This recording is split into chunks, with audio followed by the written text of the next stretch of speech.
Oh man, it is chilly. I mean, I could put gloves on, but it's too sensible. Welcome back to Bark and Jack. I'm Adrian, and today I'm back in the mountains, and it feels like it's Christmas all over again. This place is just amazing.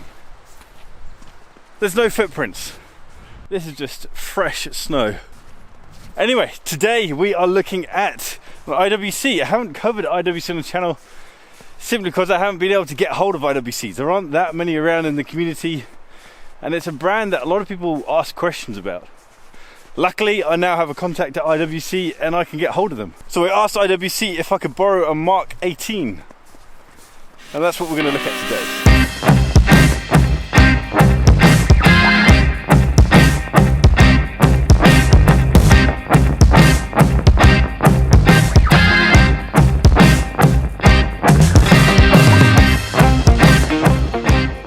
As always, this video isn't sponsored by the watch brand. IWC haven't sponsored anything. I'm not getting paid. I don't get to keep the watch. I'm under no contract to be positive about the watch. I am under contract, however, to look after the watch. I'm responsible for the watch. If I lose it, then I have to pay for it. That's pretty much it. This video is, however, sponsored by barkandjack.shop. Over at barkandjack.shop we have a whole range of leather and NATO straps, and we've also launched some new watch pouches. They're handmade in Italy from some really sexy soft leathers and suede, so jump over to barkandjack.shop and check those out. There are quite a few IWC Mark watches, but they all started out in 1948 when the Ministry of Defence tasked IWC with creating a highly accurate anti-magnetic timekeeping device that could be used for astronavigation. IWC came up with the Mark XI, and this was issued to RAF navigators and then later on to RAF pilots as well. The version that I have with me today is a Mark XVIII, and sticking to its heritage of needing to be anti-magnetic, accurate, and a pilot's watch, this has a soft iron inner case which gives it extra protection against magnetic fields. Also, the sapphire crystal glass is secured so it can withstand sudden decompression. My hands are literally about to fall off. It's getting quite windy. So I think we should climb up there. We're shaded by the wind. You guys can have a nice backdrop of the snowy mountains, and it might be a little warmer. I'm not going to fall in this time. I've got proper boots this time now as well. None of this Timberland hipster stuff. These are proper Salomon walking boots. So let's carry on with some of the specs of this guy. So inside we have a Sleater SW300-1 movement. Now, IWC are going to get criticised for using this sort of movement, considering they already have relatively commercial, relatively affordable in-house movements. No doubt they're going to be bringing those movements into this sort of watch. I'm just guessing that that's going to be the process. But at the moment it has a Sleater SW300 inside. Now, credit to IWC, they actually decorate the movements, which is funny because you can't see it because it has a solid case back, but they actually state that they polish this movement to really quite a high level. We have a matte black dial with very bright white numerals, and then that big fat triangle at 12 o'clock. The hands, we have massive sword hands. Again, very bright, very clear against that matte black dial. I'm not usually a fan of date windows. I'm not usually a fan of date complications, simply because I just don't need to know the date. And also, I don't trust the dates on my watches because I very rarely set the dates on my watches. However, this is quite a smart date window. The background of the date wheel pretty much matches the dial. In most angles, the window just disappears and you can just see the number. Yes, in certain light, you can start to see the shadow of the fact that the date wheel is inset under the dial, but I think that's pretty cool attention to detail, the fact that they've done that. It allows for the symmetry of the dial to be pretty much bang on at the same time as having the date wheel there. If I was to nitpick, which I'm gonna do, I'd like to see them push that date window right against the edge so that it's the same distance from the hour marker of 3 as all the other numerals around the dial. The glass is impressive and annoying at the same time.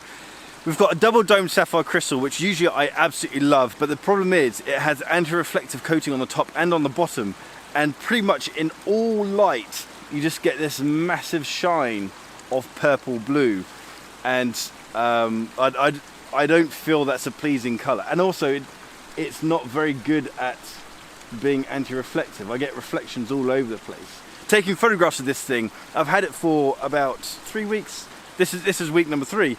Taking photographs of this thing really is very difficult because it's such a shiny crystal, and because it's so domed, light just comes in from everywhere. So that side of it is quite annoying. But when you get it in the right light and you don't see any of that blue and purple, it looks amazing. It really, really does look amazing. I know what a lot of people are going to say is that the watch looks boring.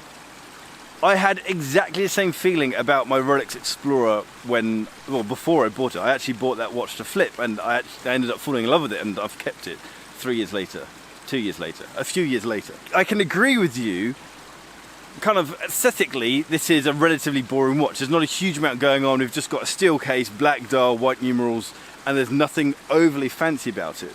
But I get the same kind of weird enjoyment from this watch as I do with my Explorer. It's just so plain and so unpretentious. When I'm driving around and I have it on my wrist, it makes me smile. I enjoy the way that it's just sitting there just unassumingly. There's nothing on it that shouts, hey, look at me. It's the purpose of the watch isn't to be flashy. The purpose of the watch is to tell you the time very easily. It's a tool watch, and it's there to tell you the time, and it does that really very well. That's going to sound so simple and stupid, but if you compare this to other watches with more complicated bits and pieces on it, or other watches with fancy dials or with the slimmer handsets, everything about this watch is about legibility. Being a pilot's watch, it's all about being able to tell the time easily, especially if you're in something fast and you're bouncing around and you need to be able to tell the time. It's a large watch. At 40mm, it's quite large, but I don't feel it wears too large. Unlike something that is very, something that has a huge amount of presence, like a 39mm Explorer, I find that is too large. The presence of the watch is too much on my wrist. Whereas with this is a 40mm watch, and although when I look at it on my wrist, I feel that's a large watch, I don't feel like it's overly large. I've actually worn this a lot. It's a big looking watch, but it looks awesome. Let's talk about the strap. The strap that it came on was really quite a fancy strap. The problem is I really didn't feel like it suited the watch. It looked a bit too fancy. It's a very, very thick strap. It's calf leather.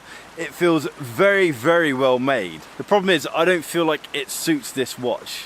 I feel like this is a tool watch. It doesn't need a fancy, flashy, shiny strap. It needs something with a bit more character than that. So the first thing I did was just take it off that strap. I think it looks brilliant on pretty much anything that has a relaxed look about it. It looks great on NATOs, it looks great on more vintage style straps. I feel like it should, because of its tool watch kind of heritage, I feel like it should not be on a dressy watch strap in any sense. The storm's quite clearly heading back in. We've got some pretty dark clouds coming in. It's starting to snow. Super, super cold now. To wrap up my thoughts on this watch, out of all the watches that I've borrowed off people, this is the one that I've worn the most. I am in two minds around the size of it. Usually I feel that watches without a rotating bezel that are above 38, 39mm, I say 39mm is still quite large. So this at 40 usually I'd think is quite large. But actually I think it wears really well in a weird way. As I mentioned previously, I really enjoy the simplicity of this watch. No fuss, nothing pretentious about it. It's just there to tell the time, and that's it. It has a job to do, and it does it very well. It's seriously snowing now. Guys, if you like this video, give it a thumbs up. If you like this style of content, that hurts. Oh my, this is not fun. Why did we move to Scotland? They have snow that hurts your face. Bad idea. Anyway, subscribe down the bottom, hit the little bell icon so you get notification when I drop a new video. If you want to support the channel, my face is literally getting ripped off. If you want to support the channel, jump over to barkandjack.shop and check out the watch straps that we've got over there and the new watch pouches. If you're on Instagram, give me a follow at barkandjack and follow the group that I'm part of at Wheel Hortics. I might see you guys next time. I might not have a face.